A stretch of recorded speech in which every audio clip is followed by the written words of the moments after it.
வணக்கம். தி டீப் டைவ்க்கு வரவேற்கிறோம். இன்னைக்கு நாம ஒரு முக்கியமான புத்தகத்தை பத்தி பேச போறோம். கேரன் க்ரோப் எழுதிய this is your brain on pan.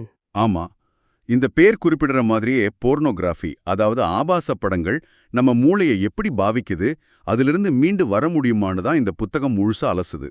ஆமா, இதுல நீங்க பகிர்ந்துகிட்ட குறிப்புகளை வச்சு பார்க்கும்போது ஒரு முக்கியமான வரியோட தான் புத்தகம் தொடங்குது. ஆமா, அதாவது நீங்க பார்க்குற ஒவ்வொரு ஆபாச படமும் மூளையோட ஹார்ட் டிரைவ்ல நிரந்தரமா பதியப்படுது.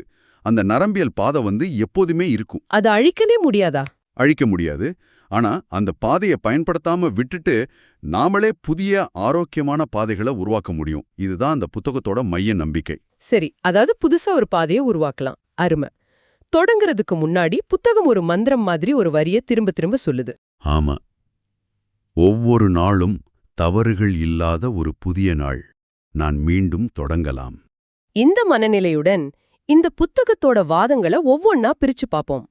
சரி, முதல்ல புத்தகம் சொல்ற ஒரு முக்கியமான விஷயம், இந்த ஆபாச படங்களோட ஈர்ப்பு 4 பெரிய பொய்கள் மேல கட்டமைக்கப்பட்டிருக்குன்னு சொல்லுது. ஆமா, குறிப்பா ஆண்களை மையப்படுத்தி இது சொல்லப்படுது. ஏன்னா அவங்களோட பாலியல் தூண்டல் பெரும்பாலும் பார்வை சார்ந்திருக்கு. அவங்க எப்போதும் இன்னும் அதிகம், இன்னும் புதிதுன்னு தேடுற இயல்பு கொண்டவங்கன்னு புத்தகம் குறிப்பிடுது. இதுல முதல் பொய், போன் என்னை பாதிக்காது. இது ரொம்ப பொதுவான ஒரு எண்ணம் இல்லையா? இதுதான் மிகப்பெரிய தவறான கருத்து. இந்த புத்தகம் சொல்றது என்னன்னா, இது உங்க உற்பத்தி திறனையும் படைப்பாற்றலையும் ஒரு வெற்றிடம் மாதிரி உறிஞ்சிரும்னு சொல்லுது. ஓஹோ. இதுக்கு ஒரு நல்ல உதாரணம் இருக்கு. மைக்கேல்னு ஒரு எழுத்தாளர். அவருக்கு ஒரு பெரிய திரைப்பட ஒப்பந்தம் கிடைக்குது. ஆனா அவருக்கு ரைட்டர்ஸ் பிளாக், அதாவது எழுது வராம ஒரு தடை ஏற்படும் போதெல்லாம் அதிலிருந்து தப்பிக்க ஒரு வழியா இதை பயன்படுத்தியிருக்கார். ஆமா, ஒரு சின்ன தப்பித்தலா ஆரம்பிச்சது ஒரு சுழற்சியா மாறிடுச்சு. அடிக்கடி இப்படி செஞ்சதால அவரோட கவனம் சிதறி படைப்பாற்றல் குறைஞ்சு கடைசியில அந்த திரைக்கதைய சரியான நேரத்துல முடிக்க முடியாம போயிடுச்சு. அந்த பெரிய வாய்ப்பையே இழந்தார். இது ஒரு நேரடியான பாதிப்பு. ஆமா, மறைமுகமான பாதிப்புகள் இன்னும் அதிகம். சரி, இதுல 2வது பொய் இன்னும் கொஞ்சம் சிக்கலானது. பான் வேற யாரையும் பாதிக்காது. ஆமா, நிறைய பேர் இதை ஒரு தனிப்பட்ட விஷயமா நினைக்கிறாங்க. நான் பாக்குறேன், இதற்கும் மற்றவர்களுக்கும் என்ன சம்பந்தம்? இதுதானே பொதுவான வாதம். ஆமா. ஆனா இந்த புத்தகம் இதுக்கு பின்னாடி ஒரு பெரிய சப்ளை செயின் குற்றமே இருக்குன்னு சொல்லுது. அது எப்படி விளக்குது? இது ஒரு நுகர்வோர் உற்பத்தியாளர் கண்ணோட்டத்துல பார்க்கப்பட வேண்டிய விஷயம். இந்த தொழிலுக்கு ஒரு தேவை இருக்கு. அந்த தேவை இருக்கிறதால தான் இந்த உற்பத்தி நடக்குது. சரி. இந்த உற்பத்திக்கு பின்னால் பாலியல் கடத்தல் போன்ற பெரும் குற்றங்கள் நடப்பதாக கூறுகிறது. குழந்தைகள் கடத்தப்பட்டு போதைக்கு அடிமையாக்கப்பட்டு இந்த தொழிலில் விற்கப்படுகிறார்கள். அப்படியா? ஆமா, இதுல நடிக்கிற பலர் அவங்க விருப்பத்துக்கு மாறாக மிரட்டலின் காரணமாகவோ அல்லது போதையின் காரணமாகவோ இதில் ஈடுபடுத்தப்படுறாங்க. ஆக நுகர்வோர் இல்லை என்றால் இந்த தொழில் இவ்வளவு பெரிதாக வளர்ந்திருக்காது. இதுதான் புத்தகத்தோட வாதம். அப்போ ஒவ்வொரு கிளிக்கும் இந்த இருண்ட உலகத்துக்கு ஒரு விதத்துல ஆதரவு கொடுக்குதுன்னு புத்தகம் சொல்லுது. சரி, 3வது பொய். பான் எதிர்பாலினத்தவரை புரிந்து கொள்ள உதவுகிறது. இது கேட்கவே கொஞ்சம் விசித்திரமா இருக்கே. நிஜ உறவுகள் சிக்கலானதா இருக்கிறதால இது ஒரு எளிமையான பதிப்பை காட்டுதுன்னு நினைக்கிறாங்களா? நீங்க சொல்றது சரிதான். நிஜ உறவுகளுக்கு பொறுமை, புரிதல், தன்னலமற்ற தன்மை, மத்தவங்க பேசுறத காது கொடுத்து கேட்கறதுன்னு நிறைய திறன்கள் தேவை. ஆனா பொர்னோகிராஃபி இதுக்கு நேர்மாறான விஷயத்தை கத்துக் கொடுக்குது. அதாவது அது மனிதர்களை, குறிப்பா பெண்களை தேவைகளை பூர்த்தி செய்யும் பொருட்களாக மட்டுமே பார்க்க பழக்குது. அங்கே உணர்ச்சிகளுக்கோ உண்மையான நெருக்கத்துக்கோ இடமில்லை. இது உறவுகளை பற்றிய ஒரு மிக தவறான மேலோட்டமான புரிதலை உருவாக்குது. இதுதான் நம்மள 4வது பொய்க்கு கொண்டு வருது. திருப்தியான உறவில் நான் இருக்கும்போது போன் தேவையில்லாமல் போய்விடும். இதுதான் பலரோட நம்பிக்கையா இருக்கு. ஆமா, ஒரு நல்ல துணை கிடைத்தால் எல்லாம் சரியாயிடும்னு நினைக்கிறாங்க.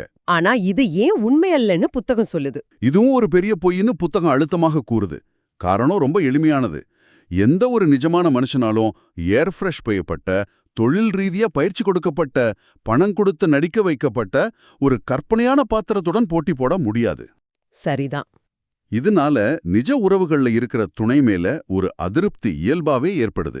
இந்த புத்தகத்துல லூகாஸ் என்பவரை பற்றி ஒரு சம்பவம் இருக்கு. அது ரொம்பவே மனதை பாதிக்கிற ஒரு விஷயம். ஆமா, நான் அதை படிச்சேன். அவரோட தேனிலவுல நடந்த சம்பவம் இல்லையா? ஆமா, தன் புது மனைவியுடன் தேனிலவுக்கு போயிருக்கும்போது அவரோடு நெருக்கமாக இருப்பதை விட ஹோட்டல் கடையில இருந்த ஆபாச பத்திரிகைகளை புரட்டிக் கொண்டிருப்பதில் அதிக ஆர்வம் காட்டியிருக்கிறார். ம். இது அவர்தான் மனைவி கண்டுபிடித்த போது அது அவர் மனதில் ஏற்படுத்திய தாக்கம், தாழ்வு மனப்பான்மை மற்றும் வலி மிக ஆழமானது. நான் அவருக்கு போதுமானவளாக இல்லையா என்ற கேள்வி ஒரு பெண்ணுக்கு எவ்வளவு பெரிய காயத்தை ஏற்படுத்தும்னு யோசிச்சு பாருங்க. இது உறவுகளை சிதைத்து விடுகிறது. இந்த 4 பொய்களுமே ஒருத்தரோட மனதையும் உறவுகளையும் எப்படி சிதைக்குதுன்னு தெளிவா புரியுது. ஆனா புத்தகம் இதோட நிறுத்தல. இது வெறும் ஒரு கெட்ட பழக்கம் மட்டுமல்ல. இது நம்ம மூளையோட வயரிங்கையே மாற்றுதுன்னு சொல்றதுதான் உண்மையிலே கொஞ்சம் பயமுறுத்துற விஷயம். ஆமா, இதுதான் இந்த புத்தகத்தின் மையப்புள்ளி. புத்தகம் இம்ப்ரிண்டிங்கிற கருத்தை ஒரு வாத்துக்குஞ்சு உதாரணத்துடன் அழகா விளக்குது. ஓகே. ஒரு வாத்துக்குஞ்சு முட்டையிலிருந்து பொரித்தவுடன் அது முதலில் பார்க்கும் உயிரினத்தை தனது தாய் என்று நினைத்து அதை பின்தொடர ஆரம்பிக்கும். இது ஒரு ஆழமான நிரந்தரமான இணைப்பு. சரி. அதே மாதிரி ஒருத்தரோட முதல் பாலியல் அனுபவம் அவங்க மூளையில ஆழமா பதியுது. ஆனா அதுல ஒரு ஆச்சரியமான விஷயம் இருக்கு. அந்த பதிவு அந்த நபருடன் ஏற்படுவதில்லைன்னு புத்தகம் சொல்லுது. அது எப்படி? சரிதான். அந்த பதிவு அந்த நிகழ்வைச் சுற்றியுள்ள உணர்ச்சிகளுடன் ஏற்படுகிறது. உணர்ச்சிகளுடனா? ஆமா.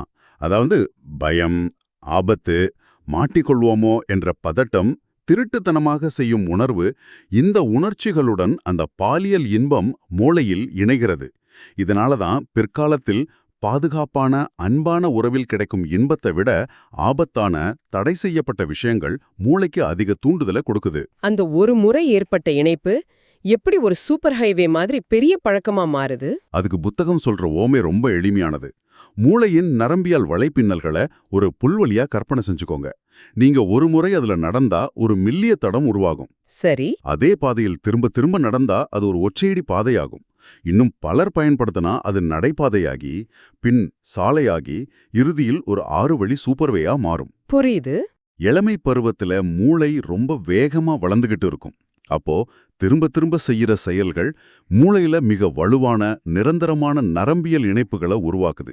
இதுதான் பழக்கம் மூளையில ஆழமா வேரூன்ற காரணம். இது வெறும் நரம்பு பாதைகள் சம்பந்தப்பட்ட விஷயம் மட்டும்தானா, இல்ல நம்ம உடம்போட ரசாயனத்தையும் அது மாற்றுதா? இதுதான் மிக முக்கியமான பகுதி. புத்தகம் இத கெமிக்கல் காக்டெயில்னு சொல்லுது. நம்ம மூளை செல்கள் நியூரோ டிரான்ஸ்மிட்டர்கள்ங்கிற ரசாயன தூதுவர்கள் மூலமா பேசிக்குது. சரி. உதாரணமா, நீங்க எரிச்சல்ங்கிற உணர்ச்சியை உணரும்போது அதுக்கான ஒரு குறிப்பிட்ட ரசாயனம் சுரக்கும். அதை ஏத்துக்க அடுத்த செல்லுல அதுக்கான ஏற்பிகள், அதாவது ரெசெப்டார்ஸ் இருக்கும். ஓகே. ஒரு நிமிஷம். அப்போ நம்ம ஒரு உணர்ச்சிய அதிகமா உணரும்போது நம்ம மூளை அந்த உணர்ச்சிய பெறுவதில் இன்னும் திறமையாகுதுன்னு சொல்றீங்களா? சரியா சொன்னீங்க. ஆனா இதுல ஒரு சிக்கல் இருக்கு. நீங்க தொடர்ந்து ஒரே மாதிரியான தூண்டுதலை மூளைக்கு கொடுத்தா அந்த தூண்டுதலுக்கான ஏற்பிகள் அதிகமாகி அன்பு, கருணை, சந்தோஷம் போன்ற மத்த உணர்ச்சிகளுக்கான ஏற்பிகளை குறைச்சிடும். அடடா. அது மட்டும் இல்லாம ஒரு கட்டத்துல அந்த செல்களே அந்த ரசாயனத்தை கேட்க ஆரம்பிக்கும்னு புத்தகம் சொல்லுதே. எக்ஸாக்ட்லி. இதுதான் அடிமையாவதோட அடிப்படை. ஒரு கட்டத்தில் அந்த செல்கள் தாங்களாகவே அந்த ரசாயனத்தை கேட்க தொடங்கும். இதனால தான் நீங்க விரும்பாத நேரத்துல கூட சம்பந்தமே இல்லாம ஆபாச படங்கள் உங்க மனசுல தோணுது. அப்போ அது நம்ம விருப்பம் இல்ல. உங்க விருப்பம் அல்ல. அது உங்க மூளை செல்கள் கேட்கும் ஒரு ரசாயன தேவை. அப்போ இது மன உறுதி சம்பந்தப்பட்ட விஷயம் மட்டுமல்ல. இது ஒரு உடலியல் போராட்டம். நம்ம மூளையே நமக்கு எதிரா வேலை செய்ய ஆரம்பிக்குது. அப்படியானால் இந்த சூப்பர் ஹைவேயை மூட முடியாவிட்டாலும் அந்த டிராஃபிக்க வேறு பாதைக்கு திருப்ப வழிகள் இருக்கா? இந்த புத்தகத்தோட நம்பிக்கை அதுதானே? சாத்தியம்தான். ஆனா இது ஒரு கடினமான பயணம்னு புத்தகம் தெளிவா சொல்லுது. இதுக்கு 5 படிகளை விளக்குது. படி 1, அந்த தூண்டுதல் வருங்கணத்தை உணர்ந்து அதை உடனடியாக மறுபெயரிடுவது. மறுபெயரிடுவதா? ஆமா, இது நான் அல்ல, இது என் மூளை செல்கள் கேட்கும் ஒரு ரசாயன தேவை என்று உங்களுக்கு நீங்களே சொல்லிக் கொள்வது. இது அந்த உணர்ச்சியிலிருந்து உங்களை அந்நியப்படுத்த உதவுது. 2வது படி உடனடியாக செயலில் இறங்குவது. அதாவது யோசிக்காம உடனே ஏதாவது செய்யணும். ஆமா, அந்த தூண்டுதல் மறையும் வரை காத்திருக்க கூடாது. உடனடியாக அந்த இடத்தை விட்டு எழுந்து வேறு இடத்திற்கு செல்லணும். முடிஞ்சா ஓடுவது, புஷ்அப்ஸ் எடுத்தது போன்ற உடல் ரீதியான செயல்களில் ஈடுபடுவது மிக முக்கியம். ஏன்னா உடல் உழைப்பு புதிய நரம்பியல் பாதைகளை உருவாக்குகிறது. முதல் 2 படிகள் உடனடி செயலை பற்றியது, ரீலேபிள் அண்ட் ஆக்ட். ஆனா அடுத்த 2 படிகள் நம்முடைய சிந்தனை முறையே மாற்றுவதை பற்றி பேசுது. இதுதான் ஒருவேளை இருப்பதிலேயே கடினமான பகுதியா இருக்கும் இல்லையா? உண்மைதான். 3வது படி உங்களுக்கு நீங்களே பேசிக்கொள்ளும் விதத்தை மாற்றுவது. நாம பெரும்பாலும் தோல்விகளுக்காக நம்மள நாமே கடுமையா திட்டிக் கொள்வோம். நான் ஒரு வேஸ்ட்ன்னு சொல்லுவோம். சரி. அதுக்கு பதிலா சின்ன வெற்றிகளை கூட பாராட்டணும். பரவாயில்ல, போன முறையை விட சீக்கிரமா நிறுத்திட்டேன், அடுத்த முறை இன்னும் முயற்சிப்பேன்னு உங்களை பாராட்டிக் கொள்ளணும். 4வது படி நன்றியுணர்வை பயிற்சி செய்வது. நன்றி உணர்வா? ஆமா, உங்களுக்கு கிடைத்த நல்ல விஷயங்களை அது சின்னதா இருந்தாலும் சத்தமாக சொல்வது. இது உங்க மனநிலைய எதிர்மறையிலிருந்து நேர்மறைக்கு மாற்றுது. இதுல 5வது படி ரொம்பவே பிராக்டிக்கலா இருக்கு. பிரெயின் சேஞ்சர் டூல் கிட்னு சொல்லுது. இந்த யோசனை எனக்கு ரொம்ப பிடிச்சிருந்தது. இது ஒரு மிகச்சிறந்த உத்தி. இது ஒரு சின்ன பையில உங்களுக்கு பிடிச்ச, உடனடியாக உங்க கவனத்தை திசை திருப்பக்கூடிய பொருட்களை வச்சுக்கிறது. உதாரணமா? ஒரு விலை உயர்ந்த சாக்லேட், ஒரு சின்ன வீடியோ கேம் அல்லது ஒரு சீட்டுக்கட்டு விளையாட்டு. அந்த தூண்டுதலை ஏற்படும் போது ஆபாச படங்களை பார்ப்பதற்கு பதிலாக இந்த பொருட்கள்ல ஒன்றை பயன்படுத்தணும். இது கேட்க நல்லா இருக்கு. ஆனா ஒரு சாக்லேட் சாப்பிடுறது இவ்ளோ ஆழமான ஒரு பழக்கத்தை மாற்றிடுமா? இது வெறும் கவனத்தை திசை திருப்புறது தானா? நல்ல கேள்வி. இது வெறும் கவனத்திருப்பல் இல்ல. இது மூளையின் ரிவார்ட் பாத்துவேய மாற்றி அமைக்கும் ஒரு செயல். மூளைக்கு இன்பம்னா ஆபாச படம் தானு ஆழமா பதிஞ்சிருக்கு. சரி. இப்போ அந்த தூண்டுதல் வரும்போது நீங்க வேற ஒரு இன்பமான விஷயத்த அதுக்கு பதிலா கொடுக்கறீங்க. இப்படி தொடர்ந்து செய்யும்போது, ஓ, இன்பம்னா இதுவும் தானு மூளை ஒரு புதிய இணைப்பை உருவாக்குது. அந்த பழைய சூப்பர் ஹைவேக்கு பக்கத்துல ஒரு புது சாலையை நீங்க போடுறீங்க. தனியா இந்த போராட்டத்தை செய்யறது ரொம்ப கடினம்னு புத்தகம் சொல்லுது. அது அக்கவுண்டபிலிட்டி பார்ட்னர்னு ஒரு விஷயத்தை வலியுறுத்துது. ஆமா, அதாவது நம்ம கிட்ட வெளிப்படையா கேள்வி கேட்டு நம்ம முன்னேற்றத்துக்கு பொறுப்பேற்க வைக்கிற ஒரு நண்பர். இது ஏன் அவ்ளோ முக்கியம்? ஏன்னா இது ஒரு போதை பழக்கம் போன்றது. தனியா போராடுறது கிட்டத்தட்ட சாத்தியமில்லாதது. உங்களுக்கு நம்பிக்கையான, கடினமான கேள்விகளை கேட்க தயங்காத ஒரு நண்பர் தேவை. நேத்து ராத்திரி என்ன செய்தாய்னு நேரடியாக கேட்கக்கூடிய ஒருவராக அவர் இருக்கணும். ஆனா அதே சமயம் நீங்க தடுமாறும்போது உங்களை கைவிடாமல், பரவாயில்ல, மறுபடியும் ஆரம்பிக்கலான்னு ஊக்குவிக்கிறவராகவும் இருக்கணும். இதுல ஒரு சுவாரஸ்யமான அறிவுரை இருக்கு. தந்தை அல்லது மதகுரு மாதிரி அதிகாரத்துல இருக்கிறவங்கள இந்த மாதிரி ஒரு பார்ட்னரா தேர்ந்தெடுக்க வேண்டான்னு சொல்லுது. அது ஏன்? ஏன்னா அவங்க கிட்ட நாம முழு உண்மையும் சொல்ல தயங்குவோம். அந்த உறவை காப்பாத்தணும், அவங்க முன்னாடி நல்ல பெயர் எடுக்கணும்னு நாம உண்மையை மறைக்க வாய்ப்பிருக்கு. அதனால சமமான நிலையில இருக்கிற நம்பகமான நண்பர் தான் சிறந்த தேர்வு. இறுதியாக ஒரு பெரிய இலக்கு, அதாவது பிக் பிக்சர் கோல் இருக்கணும்னு புத்தகம் சொல்லுது. இது வெறும் ஒரு பழக்கத்தை விடுவது மட்டுமல்ல. ஆமா, வெறும் தண்டனை பயம் நீண்ட காலத்துக்கு உதவாது. இனிமேல் பார்க்க மாட்டேன்னு சபதம் எடுக்கிறது வேலை செய்யாது. அதுக்கு பதிலா நீங்க எதற்காக போராடுறீங்கன்னு ஒரு நேர்மறையான, உணர்ச்சி பூர்வமான இலக்கு வேணும். ஒரு உந்துதல் மாதிரி. ஆமா, அது ஒரு மருத்துவ பட்டம் பெறுவதா இருக்கலாம், அல்லது ஒரு உடைந்த உறவை மீட்டெடுப்பதா இருக்கலாம். புத்தகம் ஒரு அருமையான உதாரணம் கொடுக்குது. அந்த கார் உதாரணம் இல்லையா? ஆமா, ஒரு வருஷத்துக்கு நீங்க டிவி பார்க்காம இருந்தா உங்களுக்கு பிடிச்ச புத்தம் புது கார் பரிசா கிடைக்கும்னு ஒருத்தர் சொன்னா நீங்க என்னவெல்லாம் செய்வீங்க? டிவிய தூக்கி போடுவேன், நண்பர்களிடம் உதவி கேட்பேன், அந்த நேரத்துல என்ன செய்யணும்னு திட்டமிடுவேன். அதே போன்று தீவிரமான திட்டமிடலை ஆபாச பழக்கத்தை விடுவதற்கும் செய்யணும். கணினியை பொதுவான இடத்துல வைப்பது, தடுக்கும் செயலிகளை பயன்படுத்துவது, தூண்டுதல் வரும் நேரங்களில் என்ன செய்யணும்னு முன்கூட்டியே திட்டமிடுவதுன்னு ஒரு முழுமையான செயல் திட்டம் தேவை. ஆக இந்த புத்தகத்தின்படி மூளையை மறுசீரமைப்பது என்பது கடினமான, பல தோல்விகள் நிறைந்த பயணமாக இருக்கலாம். ஆனால் அது சாத்தியமே. இதுல அமெரிக்க புரட்சி காலத்துல ஜான் பால் ஜோன்ஸ் என்ற கேப்டனோட கதை ஒன்னு இருக்கு. ஆமா, அது ரொம்ப உத்வேகம் கொடுக்கிற கதை. அவரோட கப்பல் முற்றிலும் சேதமடைந்த போதும் சரணடையச் சொன்ன எதிரிகளிடம் நான் இன்னும் போரிடத் தொடங்கவில்லை என்று கூறி உடைந்த கொடியை கம்பத்தில் ஆணி அடித்து அறைந்தாராம். அந்த மாதிரி ஒரு மன உறுதி தேவைப்படுது. எத்தனை முறை தோற்றாலும் மனம் தளராமல் மீண்டும் மீண்டும் முயற்சிப்பதே முக்கியம்னு புத்தகம் சொல்லுது.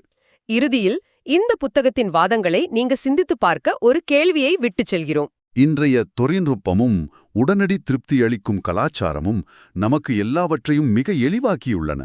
ஒரு கிளிக்கில் உணவு, ஒரு கிளிக்கில் பொழுதுபோக்கு. ஆனால் இந்த புத்தகத்தின் கருத்துப்படி இந்த எளிமைக்கும் உடனடி திருப்திக்கும் பதிலாக உண்மையான ஆழமான மனித உறவுகளுக்கு நாம் கொடுக்கும் விலை இதுதானா? சிந்தித்துப் பாருங்கள்.